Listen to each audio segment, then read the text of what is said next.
If you're doing well for yourself and you want to stand out in the corporate car park and you think that a BMW 5 Series or i5 is just a bit too common, you could do the sensible thing and get one of these.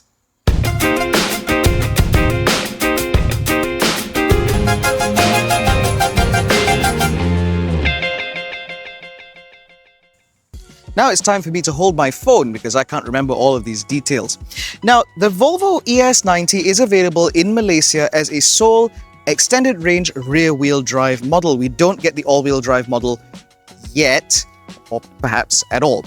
Now, because this car goes directly against the BMW i5 eDrive 40, that means that the setup in this car is also very familiar, where power comes from a single rear-mounted motor which produces 333 PS and 480 Newton meters of torque.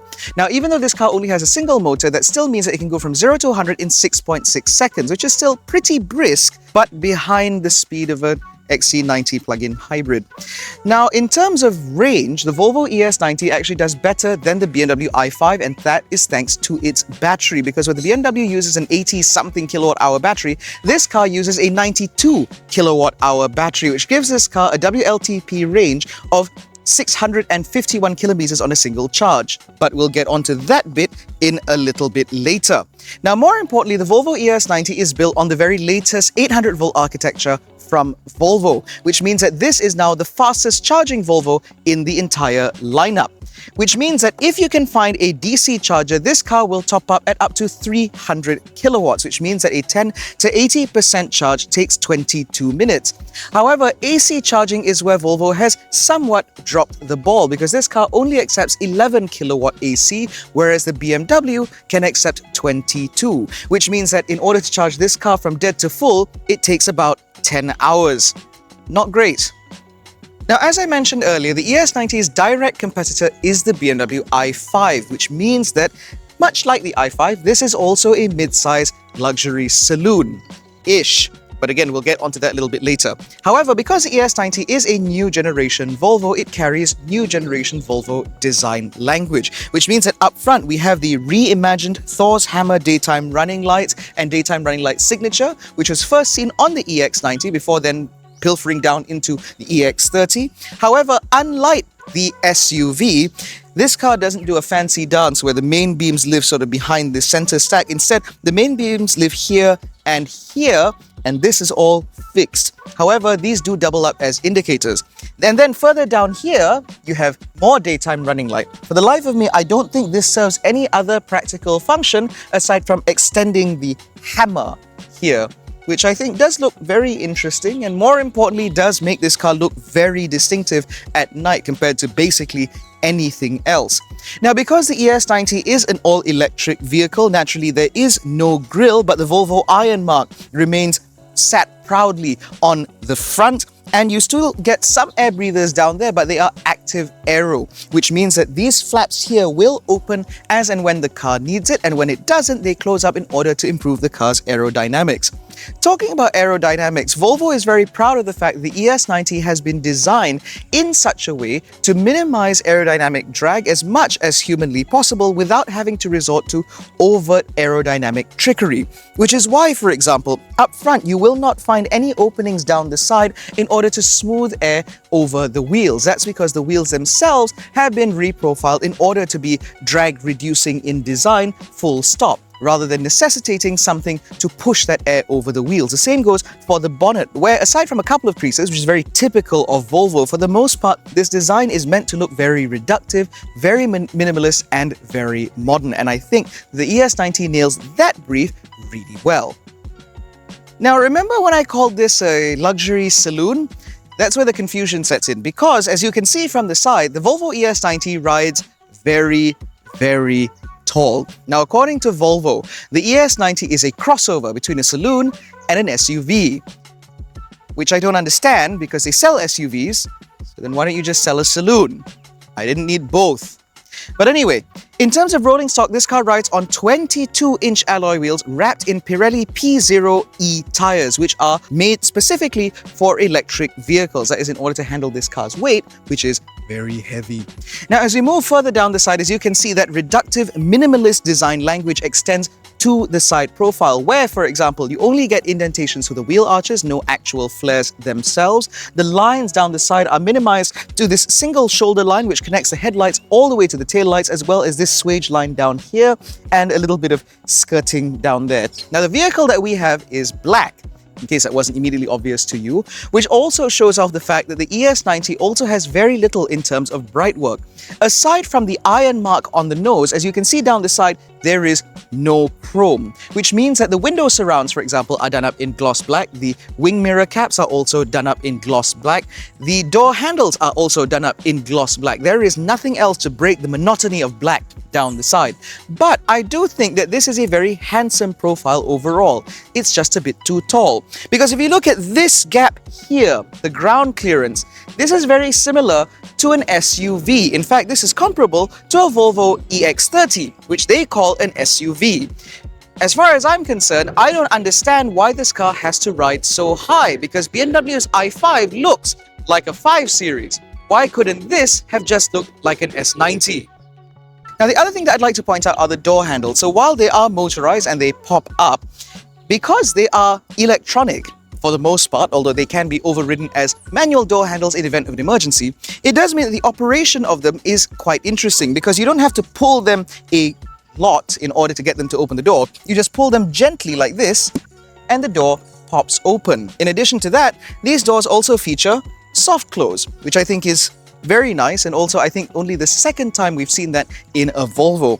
The annoying thing, however, comes in terms of the key. Now, if you have an iPhone, you can actually pair this key to your phone as part of your Apple Wallet, which means that as you walk up to the car, it will connect via Bluetooth and the doors will unlock. However, I don't use an Apple phone, which means that the only way to access the car is via this key card.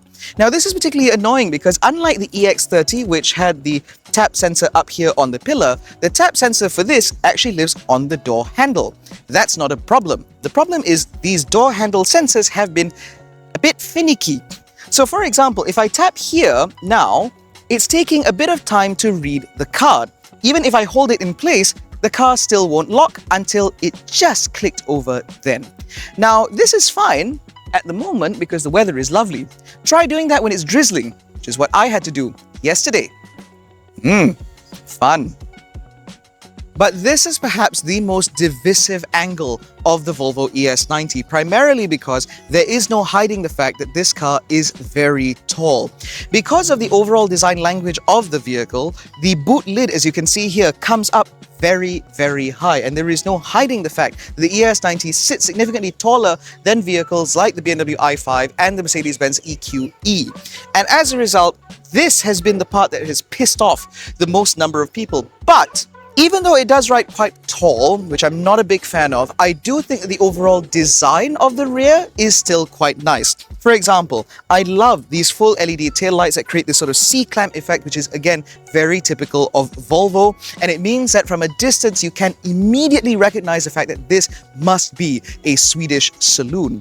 This is also emphasized by the fact that we have vertical light elements up here framing the rear windscreen. These actually serve no practical purpose aside from the positioning lights, and also the lights front and rear do a little dance every time you walk up to the car and walk away from it, or so I'm told, because I have to use a key card. And so this all just looks very Volvo, which I do like quite a lot. As we move further down, there is obviously no exhaust pipes because this car doesn't have an engine. And more importantly, down there isn't that much in terms of contrasting, again, in order to make this car look and feel a little bit more elegant. Now, again, I bring into question this car's designation as a saloon because technically it's a liftback. Because if I open this tailgate, you will find that not only does the boot lid open, but so does the rear windscreen. And this gives access to a pretty decent amount of space. Now, bear in mind, the Volvo ES90 has about, give or take, 100 liters less cargo space compared to a BMW i5, but that doesn't mean that this space is unusable because it does go in very deep, which means that if you have 5 people's worth of luggage, there should be a decent amount of space or decent enough room in here in order to fit everybody's flotsam. But of course, on a BMW i5, this space is taller. Now, underneath the boot floor, you will find just enough space for a charger as well as like some emergency stuff. But for the most part, that is about it. There are tie-down hooks. There are also hooks for shopping bags, and you can fold the rear seats 40-20-40 for maximum practicality, and the rear seats do fold completely flat. Aside from that, there are also lights, a 12-volt socket, and because the Volvo ES90 rides on air suspension, you also have the ability to bring this car down to kneel in order to improve ingress and egress into the boot should you have heavier items, etc. The tonneau cover, as you can see, is a retractable rolling type, which means that it can be removed, but if you choose to do so, there is only just about enough room underneath the boot floor if you remove some other items, which is practical, but a bit less than you'd expect. Now, the interior of the ES90 is a very, very pretty place to be, at least from when you first get in. Because from the moment you sit in this seat, you are welcomed by this cabin that is designed to be elegant, minimalist, luxurious in a very understated sort of way. For example, you get a stitched dash top and stitched door tops as well, all with this lovely stitching and lovely material. On top of that, you're greeted by this beautiful curved wood that you get not only on the dash front but also down here, framing this center infotainment system, and everything is lined with this gorgeous chrome trim that stretches all the way from one end to the other, that is only ever interrupted by the screen, as well as the equally beautiful machine finished and laser cut Bowers & Wilkins audio system speaker grills. All of this just looks fabulous. Now, on top of that, despite this interior looking very good, functionality has also been something of a focus for Volvo. So for example, they have retained actual physical controls for the air conditioning vents, which is always nice, but if you'd like to close them, you have to do that from within the screen, so that's something of a balance. And you still maintain physical buttons here, not only for your volume roller here, which is done up in this beautiful cut crystal, which I think looks stunning, but you also have more metal buttons on either side in order to change your track. That's always nice to see. However, not everything in this car is as easy as it seems. For example, if I want to adjust the mirrors or the lights in this car, I have to open a setting.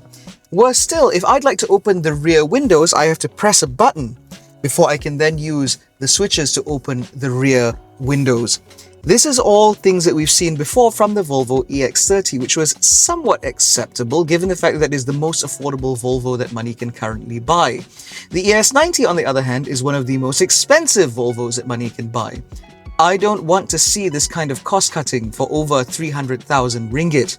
Most annoyingly, however, has to come from the steering wheel, because while it is certainly a nice size, wrapped in leather with lots of nice materials to it, and it's finished very nicely, unfortunately it is a carryover design, again, from the Volvo EX30, which means that if I demonstrate here, while you have the ability to switch on your adaptive cruise control or your pilot assist as well as adjust your speed, if you want to adjust the distance, that is in the screen, which means that if I were to want to get a little bit further away from the vehicle ahead of me, I have to go in the screen to do this, and there is no way for me to set this up as a shortcut.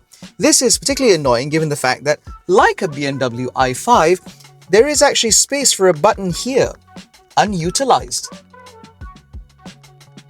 Anyway, now unlike the EX30, however, the Volvo ES90 does at least benefit from some separation from this screen. So while this screen controls the majority of your functions and it runs Google Automotive, which means that you have everything built into here, which is quite easy, and of course you can always add things via the Google Play Store, which is here. And so you can download stuff and add things to this screen, and because this is constantly being updated, you always have a large sort of portfolio of apps to add to your vehicle. But more importantly, it also means that you can integrate more useful apps, things like your Waze and Spotify, built into the vehicle itself, which means that you don't have to pair your phone to the car at all. That said, however, while you can see that this car offers Apple CarPlay, at the time of filming, the ES90 does not yet offer Android Auto. Now, Android Auto was rolled out in an update about a week before we collected this car globally, which means that in the next couple of weeks or so, we should expect to see Android Auto on the vehicle. Now, as I mentioned earlier, there is a separation from this screen because not everything is built into this, unlike the EX30. So, on the ES90, we get an instrument cluster, which is mounted to the steering wheel column, which means that no matter how you adjust this thing, it is always perfectly in view. However, while I do appreciate the fact that there is an instrument cluster, because it means I don't have this stupid band on the top of the screen, it is a little bit annoying in terms of its functionality. So for example, if I press this button here, I can dismiss the map, or if I press this button again, I can have Google Maps directly in my line of sight, which looks very impressive until you get a move on. Because you realize that while it's nice to have the map right in front of me, there's not that much information that's being displayed on this screen itself. So for example, on this side, I get my acceleration or regen as well as my total range and my current state of charge. And on the left side, I get my speed. What I don't get is my consumption or any trip information whatsoever, because all of that is in the center screen, which means that you have to press this button and then go to range and trip, and then here you will see things. This is a bit annoying because if, like me, you don't use Google Maps and you prefer Waze, that means I have to dismiss my Waze in order to see how much power I'm consuming, which is important in order to ensure that I actually have enough range to get to where it is that I'm trying to go based on the average consumption rather than the projected mileage up here on the screen. That to me feels infernal, particularly given the fact that there is enough real estate on this screen. This is a larger screen than what you get in smart vehicles with that stupid ribbon thing that you get in the #1 and #3. Why can't they have put those details here? Now beyond that, there is also a third screen in the form of a heads-up display, which is very large and in typical Volvo fashion gives you all the relevant information that you need, such as some ADAS functionality, your cruise control speed, your pilot assist readout, etc. all there. That's quite good. The other thing that's quite good is the way that Volvo has been very sneaky in the way they've integrated a lot of functions. So, this car offers full level 2 semi-autonomy, and in fact, according to Volvo, this car can roll forward into level 3 or level 4 because it has the sufficient hardware, although they don't allow the vehicle to do that for legal reasons, and also because, according to Volvo, the systems, while capable, are not yet perfect. And so Volvo isn't going to gamble with your life, unlike certain other brands. Now, the reason why I say they're sneaky is because in order to allow these systems to function the way they're supposed to, you need cameras to manage and monitor the driver. However, as you can see, there are no cameras in here at first glance. However, I've spotted two.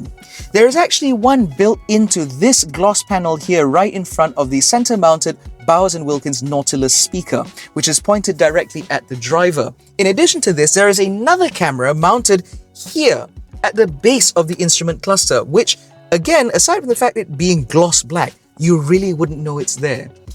Now, while I'm not the biggest fan of driver monitoring systems, at the very least, in the Volvo ES90, it isn't intrusive, which means that as I drive along, if I have to muck about with the center screen for a reasonable amount of time, it's not going to start screaming at me, unlike a lot of Chinese vehicles where the moment your eyes move away from what's directly in front of you, it starts screaming. So that is good.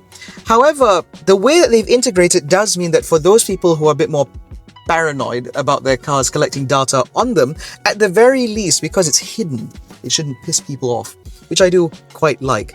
Now, the other thing that I quite like is the fact that this car comes as standard with a glass roof. Now, I say a glass roof because that is precisely what it is. There is no sunshade, there is nothing in order to cover this. It's just a singular glass panel that stretches from about here all the way to just forward of the rear passenger's headrest, which I think makes this interior feel a lot more expansive. It makes it feel a lot more airy, especially given the fact that in Malaysia, the interiors for the ES90 only come in this charcoal or black upholstery. However, for those who want to say that glass roofs are not practical in Malaysia because it's hot, well, I can tell you that because this car has a nano ceramic coating, it does mean that wherever heat that is collected via the glass when it's under the sun or whatever isn't actually transmitted into the cabin very much, and so the heat dissipation actually ends before you even hit the sun visors. So as far as the passenger is concerned, you remain very comfortable.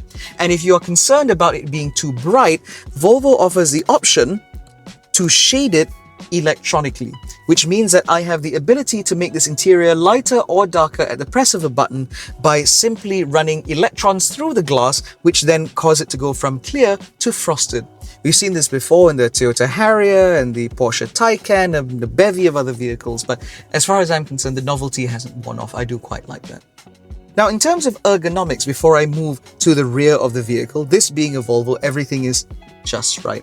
So for example, these front seats are not only electrically adjustable, but they're also heated, ventilated, and offer massage function, which is always great. The steering wheel is also adjustable fore and aft. However, it's done electronically, which means that I have to go into here, and then here, and then use buttons, which I don't like.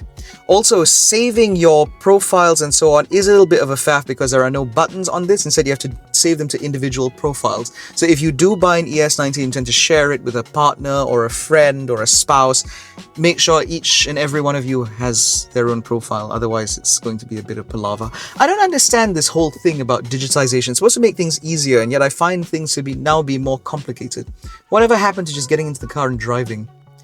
Oh, last point. This car does offer an ambient lighting system, much like other Volvos. However, just like other Volvos, you can't customize it. There are no 640 colors for you to choose from. Instead, what you have is the ability to screw around with it via something here, then ambience here. So here you can choose between 6 adjustments. So you have Forest Bath, Archipelago, Midsummer, Northern Light, Moonlight, and Winter Bliss. Now, when you turn these on, it actually changes the color of the ambient lighting over time. It changes, and it changes dramatically and whatever, and it creates an ambience within the car rather than being able to turn it into bright pink or whatever you might like. However, what I do appreciate is the fact that in this car, the ambient lighting has been done very tastefully. Because in addition to there being a single LED light here, which bathes the center console in light, there's also lights underneath the center console here, behind here, and in the footwells and whatever. There are also micro perforations behind the wood, which means that on this panel and on the sides, on the doors, etc., there have been little micro needles and little perforations made in the wood itself in order to allow light to come through the wood. If that isn't attention to detail, I don't know what is. And I've said this now 3 times, I'm going to do it one more time. In terms of practicality, the Volvo ES90 is very well catered for because you have a wireless charging pad there, 2 cup holders here, some space behind the center console, you have a decently sized center bin here, lined in felt and rubber, which means that anything you put in there isn't going to rattle about, and you have door bins that are large enough to fit a 1.5 litre size bottle, and because this is also lined in rubber as well as soft touch material, it means that anything you put in there isn't going to make a lot of noise. Cool? Now, in the back of the Volvo ES90, life is pretty alright-ish. So with the front seats are in my driving position, about 170 centimeters, I have a huge amount of knee room and a pretty decent amount of headroom, no doubt as a result of this car not having a sunshade for the panoramic sunroof. In addition to that, I also have plenty of amenities back here. So for example, I have a couple of USB-C ports, I have heated or ventilated seats, or at least on these 2 outboard seats. I have a couple of crotch coolers, but no B-mounted air conditioning vents, which I think is very curious for a large Volvo. I've got decently sized door bins here, and of course I have the usual adjustments, etc. However, because this is a luxury Volvo, I now have soft closed doors, which means that I no longer have to slam them. I also have power adjustable rear seats, which means that I can push a button and make them a little bit more sort of upright or inclined, or I can push them back and make them a little bit more reclined, which means that I can get a lot more comfortable in here. However, there's no doubt that from this angle, you would have spotted this car's main issue, and that has to do with under-thigh support. And that's because the floor of this car is quite tall as a result of having to fit in batteries underneath the floor. As a result, it means that as I'm sat here with my legs sort of pushed up right underneath the seat, I have 0 under-thigh support. And in terms of stretching out, thankfully, because I'm not a very tall individual, I can stretch out like this in order to enjoy some degree of under-thigh support. But if I have a taller driver, fitting my feet underneath the seat in front of me will be a challenge in and of itself because the front seats are mounted quite low, which means that the angle overall just doesn't feel particularly comfortable back here. I frankly do not understand why it is that there's so much compromise in terms of packaging in this car, given the fact that, once again, the BMW i5 doesn't seem to suffer from this issue. Now, beyond this, there are also a set of cup holders that I can access if I pull this thing quite intently. here.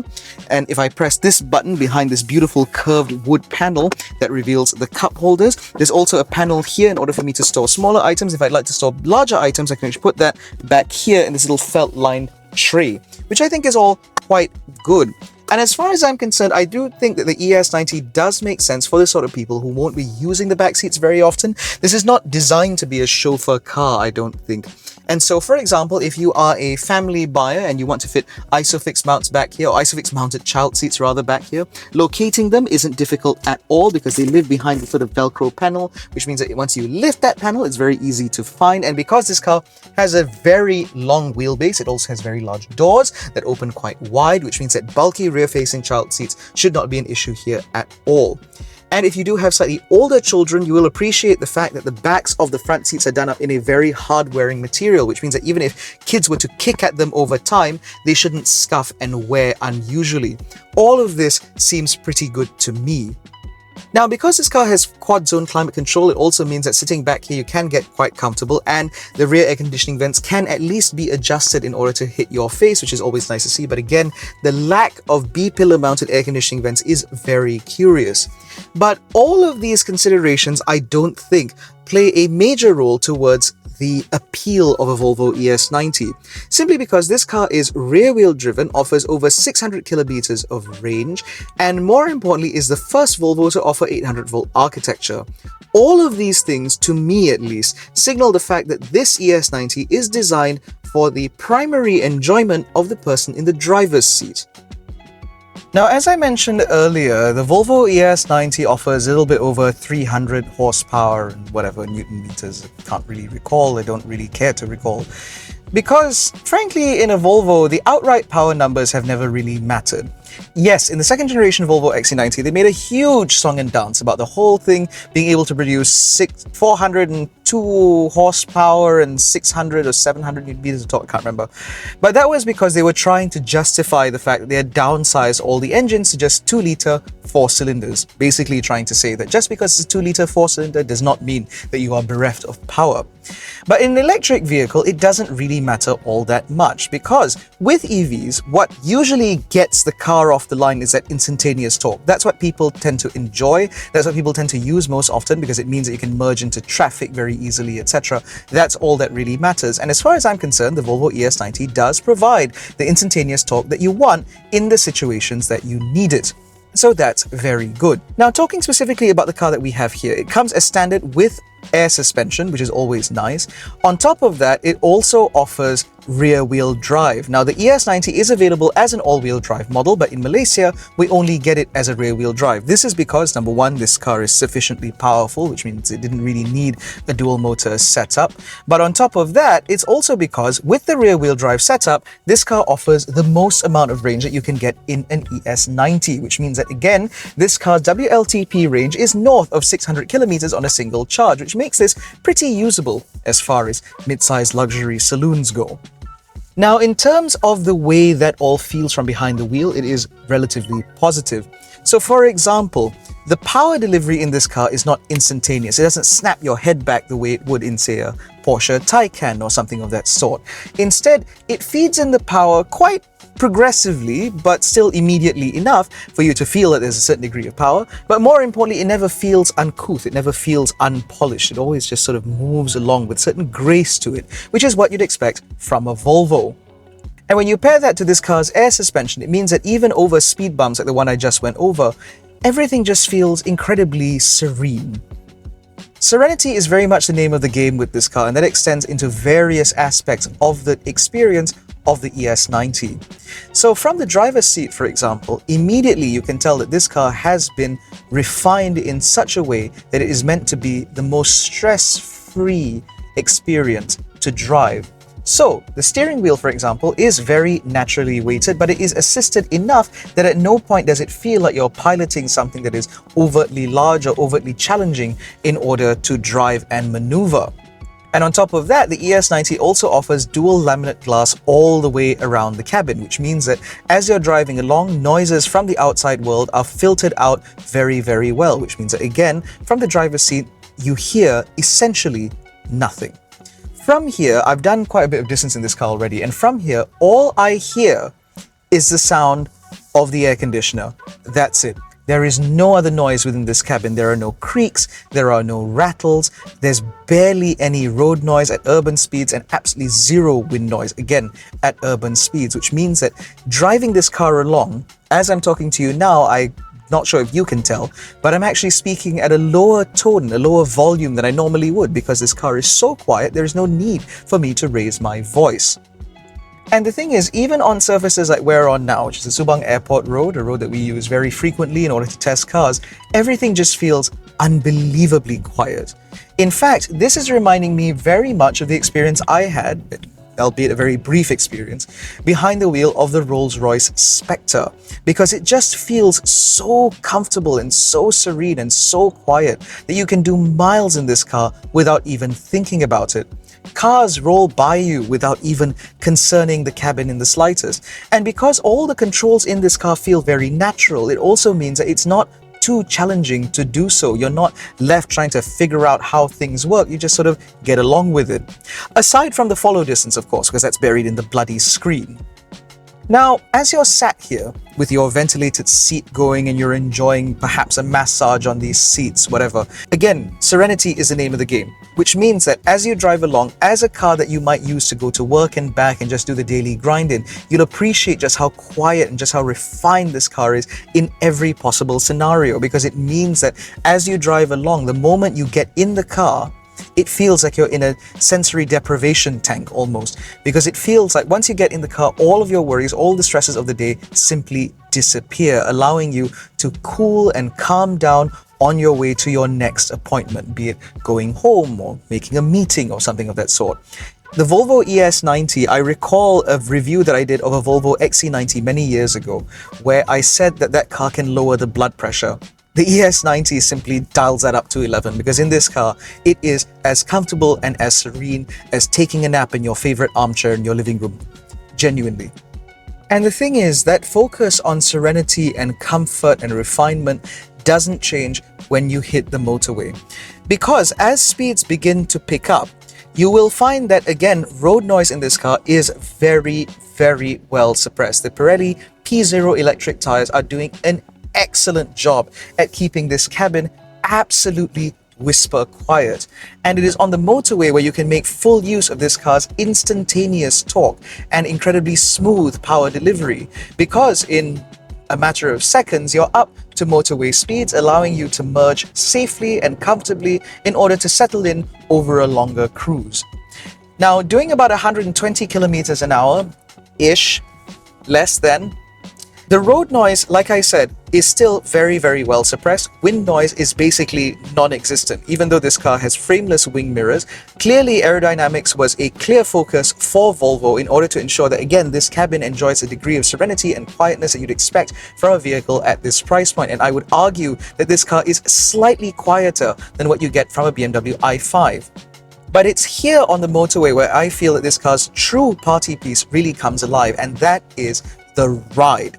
Now, as I mentioned, the Volvo ES90 rides on dual chamber air suspension, and when you drive on urban roads where it's a bit more pockmarked, where there might be potholes and stuff like that, you'll find that the car is cushy and isolating enough that even when you do hit a pothole, even on these massive 22-inch alloy wheels, it feels like the very worst of it is taken away before the remainder is transmitted into the cabin, which means that, again, the experience is very, very comfortable indeed. But on the motorway, the moment the speeds pick up, the dual chamber air suspension enters a slightly different mode, where it allows a bit more communication from the road surface to enter the cabin. This benefits in two ways. Firstly, as a driver, it means that I know exactly what's going on underneath the wheels. So it makes me feel a little bit more confident in driving the car not just over longer distances, but also at slightly higher cruising speed. At no point am I left guessing what the car is doing. More importantly, in terms of the primary ride, because the car settles down very quickly, because I imagine this air suspension is at a certain pressure where it allows the car to rebound but not too much, which means that compared to other vehicles with air suspension where the cars might nod and bump over larger undulations, on the ES90 it settles down very quickly, which which means that again, it gives you a certain degree of confidence from behind the wheel because it always feels that the car is in your absolute control, which is exactly what you want. This is an area that a lot of newer car makers can't really seem to figure out, but Volvo, I suppose as a result of having used air suspension in their cars for actually over a decade at this point, they understand this very well. So even as I go over these speed lines, for example, there is some degree of vibration coming into the cabin, at least informing me that I'm driving over some speed lines, but it's not uncomfortable. And even through this corner, I can feel that body control is very, very well managed with very little lean, even though this car rides quite tall. And overall, it just makes for a really well-polished driving experience. And then we come to the matter of this car's advanced driver assist features. Because this being a Volvo, naturally it comes absolutely chock full of them. So this car offers full level 2 semi-autonomy, which means that it gives you things like traffic jam assist, lane centering, blind spot monitoring, lane departure warning, etc, etc. All the things that you've come to expect from a modern Volvo, everything is here, present and correct. And the execution of these features remain absolutely polished, again as you would have come to expect from a Volvo. Which means that if you're just doing the daily grind, going to and from work, you will appreciate the fact that the car is able to take away a lot of the stresses of driving because of this very polished ADAS system. It means things like traffic jams, for example, are not really any of your concern. You just sort of leave the car to do the work for you. And over longer distances, the Pilot Assist lane centering is also very adept thanks to the cameras that are mounted all the way around the car, which are very, very good at keeping you central within your lane, which again takes away a lot of the strains and stresses from driving. The only downside to all of this is you really do have to trust the car. I say this because in terms of visibility, rearward visibility in this car is very, very compromised.